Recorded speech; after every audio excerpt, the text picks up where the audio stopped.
சமாதானம் இல்லாத ஒரு நிலை எப்படியா இருக்குன்னா, நம்மளால ப்ராப்பரா திங்க் பண்ணவோ, நம்மளால ப்ராப்பரா செயல்படவோ இயலாம போய்விடும். அதனாலதான் தேவன் இந்த வசனத்தின் வழியா சொல்லுகிறாரு, சமாதானத்தை உங்களுக்கு வைத்து போகிறேன். அவரு போறாரு, பரத்துக்கு போறாரு. ஆனா ஒண்ணுத்த விட்டுட்டு போறாரு. என்னன்னா, சமாதானத்தை வைத்து போகிறேன்.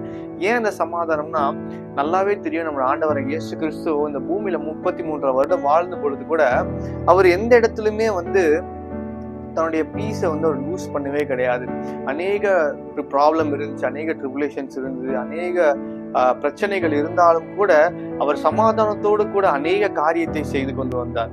அதுக்கு காரணம் என்னன்னா, தேவன் தந்த சமாதானம். அவருடைய இருதயத்துல சமாதானம் நிலைத்திருக்கிறதுனால என்னவா இருந்துச்சுன்னா, அநேக காரியத்தை அவர் சரியாக செய்ய முடிந்தது. சமாதானமா இருக்கும் பொழுது அவர் தேவனுடைய சித்தத்தை ப்ராப்பராய் செய்தாரு. அவர் சொல்லுவாரு, பிதாவின் சித்தத்தை செய்வதே எனக்கு மெய்யான போஜனமா இருக்கு அப்படின்ட்டு. அப்போ